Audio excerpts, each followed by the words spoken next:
Chapter 2 Principles of Management.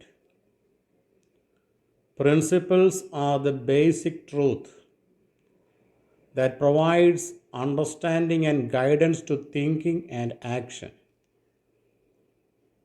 Management principles are broad and general guidelines which provides guidance to managers for the practice of management. It helps the managers to take decisions while performing the functions of management. It also helps the managers to understand and solve the managerial problems. While practicing principles of management, values cannot be avoided,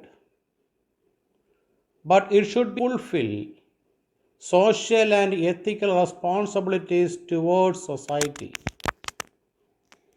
അധ്യായം 2 management തത്വങ്ങൾ. ചിന്തിക്കാനും പ്രവർത്തിക്കാനും ധാരണയും മാർഗനിർദ്ദേശവും നൽകുന്ന അടിസ്ഥാന സത്യങ്ങളെയാണ് തത്വങ്ങൾ എന്ന് പറയുന്നത്. മാനേജ്മെൻറ്റ് തത്വങ്ങൾ വിശാലവും പൊതുവായതുമായ മാർഗനിർദ്ദേശങ്ങളാണ്. ഇത് മാനേജർമാർക്ക് മാനേജ്മെൻറ്റ് ജോലികൾ ചെയ്യുവാനുള്ള മാർഗനിർദ്ദേശം നൽകുന്നു. മാനേജ്മെൻറ്റ് പ്രവർത്തനങ്ങൾ നിർവഹിക്കുമ്പോൾ തീരുമാനമെടുക്കുവാൻ മാനേജർമാരെ ഇത് സഹായിക്കുന്നു. മാനേജ്മെൻറ്റ് പരമായ പ്രശ്നങ്ങൾ മനസ്സിലാക്കാനും പരിഹരിക്കുവാനും ഇത് മാനേജർമാരെ സഹായിക്കുന്നു. മാനേജ്മെൻറ്റ് തത്വങ്ങൾ പാലിക്കുമ്പോൾ മൂല്യങ്ങൾ ഒഴിവാക്കാനാവില്ല. പക്ഷേ സമൂഹത്തോടുള്ള സാമൂഹികവും ധാർമ്മികവുമായ ഉത്തരവാദിത്തങ്ങൾ നിറവേറ്റേണ്ടതുണ്ട്.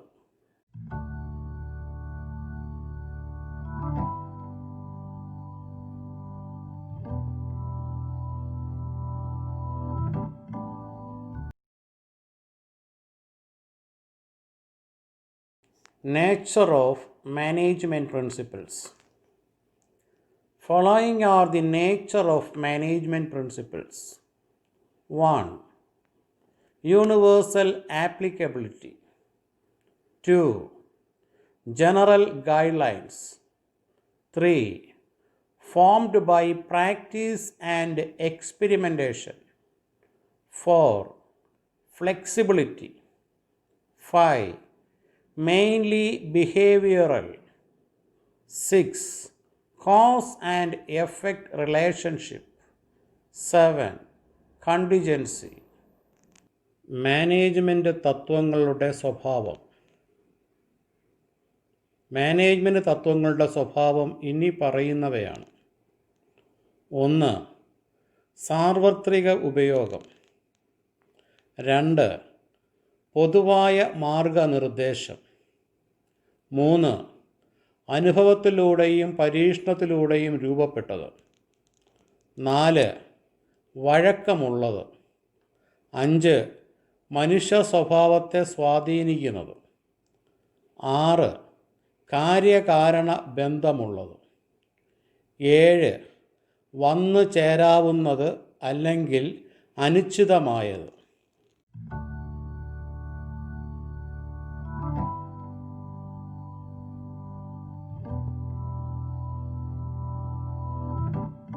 Let us discuss in detail.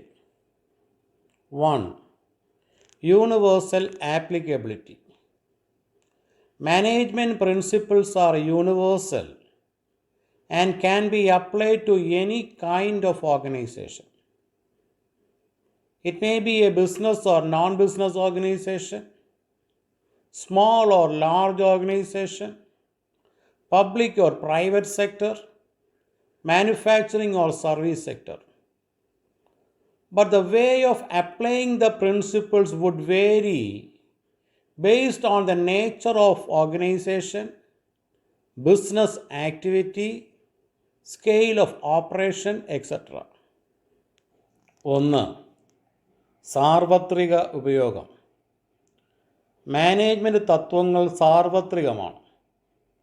ഏത് തരത്തിലുള്ള സ്ഥാപനത്തിലും ഉപയോഗിക്കാൻ കഴിയും.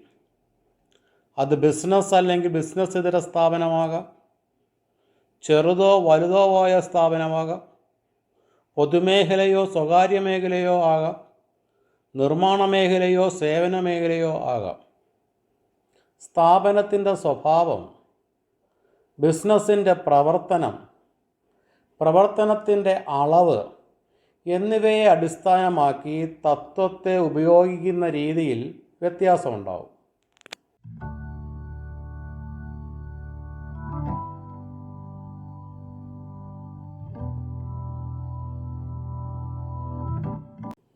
Second one, general guidelines. Principles are guidelines to action, but it not provide a ready-made solution to all managerial problems. This is because business situations are very complex and dynamic due to many factors, but should not be underestimated the importance of principles, because even a small guidelines help to solve a given problem. 2. പൊതുവായ മാർഗനിർദ്ദേശങ്ങൾ. തത്വങ്ങൾ പ്രവർത്തിക്കാനുള്ള മാർഗനിർദ്ദേശങ്ങളാണ്. പക്ഷേ ഇത് എല്ലാ management പ്രശ്നങ്ങൾക്കുമുള്ള readymade പരിഹാരം നൽകുന്നില്ല. കാരണം പല ഘടകങ്ങളുടെയും ഫലമായി ബിസിനസ്സിൻ്റെ സാഹചര്യങ്ങൾ വളരെ സങ്കീർണവും ചലനാത്മകവുമാണ് എന്ന് കരുതി തത്വങ്ങളുടെ പ്രാധാന്യത്തെ കുറച്ച് കാണരുത്. കാരണം ഒരു ചെറിയ മാർഗനിർദ്ദേശം പോലും തന്നിരിക്കുന്ന പ്രശ്നത്തെ പരിഹരിക്കാൻ സഹായിക്കുന്നതാണ്.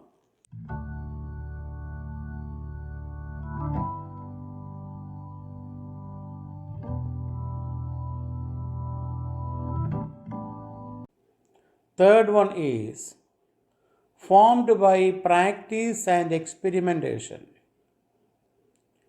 Management principles are evolutionary in nature. They are derived by 1. Observation, 2. Analysis of events which manager have to face in actual practice, 3. Conducting experimental studies. 3. അനുഭവത്തിലൂടെയും പരീക്ഷണത്തിലൂടെയും രൂപീകരിച്ചത്. മാനേജ്മെൻറ്റ് തത്വങ്ങൾ പരിണാമ സ്വഭാവമുള്ളതാണ്. അവ ഉരുത്തിരിഞ്ഞു വന്നത് 1. നിരീക്ഷണത്തിലൂടെ, 2. മാനേജർമാർ അഭിമുഖീകരിച്ച സംഭവങ്ങളെ വിശകലനം നടത്തി, 3. പരീക്ഷണാത്മക പഠനം നടത്തി.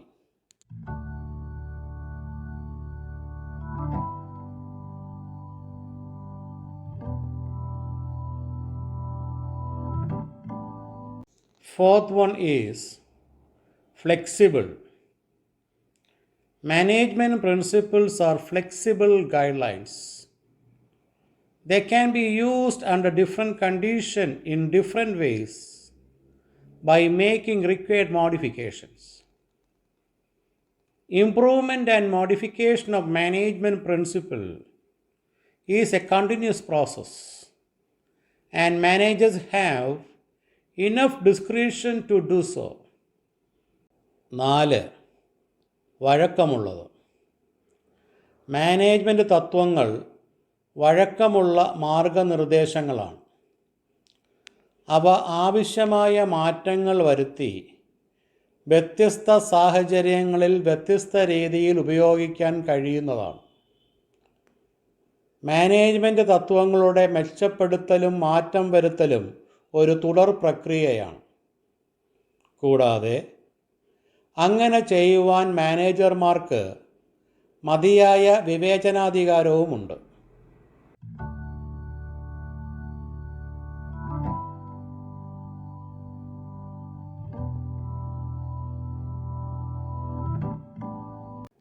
Fifth one is mainly behavioral. Management principles are for influencing the behavior of human beings. Therefore, principles of management are behavioral in nature. Moreover, it also provides a better understanding about relationship between human and material resources for achieving the business objectives. 5. മനുഷ്യ സ്വഭാവത്തെ സ്വാധീനിക്കുന്നത്. Management തത്വങ്ങൾ മനുഷ്യൻ്റെ സ്വഭാവത്തെ സ്വാധീനിക്കുന്നതിന് വേണ്ടിയാണ്. അതിനാൽ management തത്വങ്ങൾ പ്രധാനമായും പെരുമാറ്റ സ്വഭാവമുള്ളതാണ്. മാത്രമല്ല, ബിസിനസ്സിൻ്റെ ലക്ഷ്യങ്ങൾ കൈവരിക്കുന്നതിന് മനുഷ്യനും മെറ്റീരിയൽസ് റിസോഴ്സസും തമ്മിലുള്ള ബന്ധത്തെക്കുറിച്ച് ഇത് ഒരു മികച്ച ധാരണ നൽകുന്നു.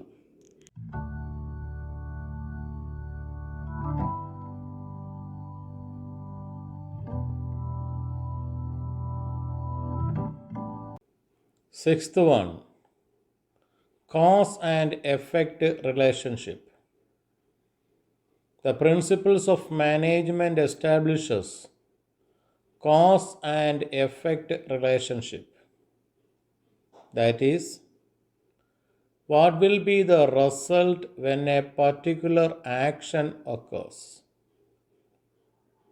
Principle tell us if a particular principle was applied in a particular situation, what would be its likely effect? However, in real life, situations are not same. So, accurate cause and effect relationship may be difficult to establish. But it is useful to managers to some extent. 6. കാര്യകാരണ ബന്ധമുള്ളത്. Management തത്വങ്ങൾ കാരണവും ഫലവും തമ്മിലുള്ള ബന്ധം സ്ഥാപിക്കുന്നതാണ്. അതായത്, ഒരു പ്രത്യേക പ്രവർത്തനം നടക്കുമ്പോൾ അതിൻ്റെ ഫലം എന്തായിരിക്കുമെന്ന് മുൻകൂട്ടി പറയാൻ കഴിയും. ഒരു പ്രത്യേക തത്വം ഒരു പ്രത്യേക സാഹചര്യത്തിൽ ഉപയോഗിച്ചാൽ അതിൻ്റെ ഫലം എന്താണെന്ന് തത്വങ്ങൾക്ക് പറയാൻ കഴിയും. എന്നിരുന്നാലും യഥാർത്ഥ ജീവിതത്തിൽ സാഹചര്യങ്ങൾ ഒരുപോലെയല്ല. അതിനാൽ കൃത്യമായ കാരണവും ഫലവും തമ്മിലുള്ള ബന്ധം സ്ഥാപിക്കാൻ പ്രയാസമാണ്. എന്നിരുന്നാലും ഇത് ഒരു പരിധിവരെ മാനേജർമാർക്ക് ഉപയോഗപ്രദമാണ്.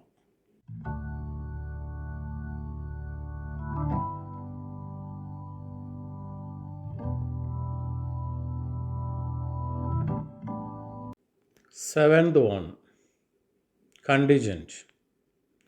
The application of principles of management is contingent or dependent upon the particular situation. The manager, while applying the principles, has to modify them to suit the needs and requirements of the situation. For example, the employees must give fair and just remuneration. What is just and fair today may not be same after some times. So changes must affect and contingent upon the situation. 7. വന്നു ചേരുന്നത് അല്ലെങ്കിൽ അനിശ്ചിതമായത്.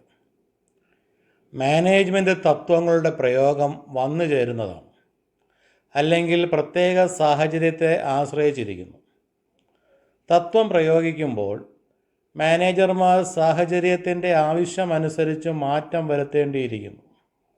ഉദാഹരണത്തിന്, ജീവനക്കാർക്ക് നീതിയും ന്യായവുമായ പ്രതിഫലം നൽകണം. ഇന്നത്തെ നീതിയും ന്യായവും ചിലപ്പോൾ നാളെ അങ്ങനെ ആയിരിക്കണമെന്നില്ല.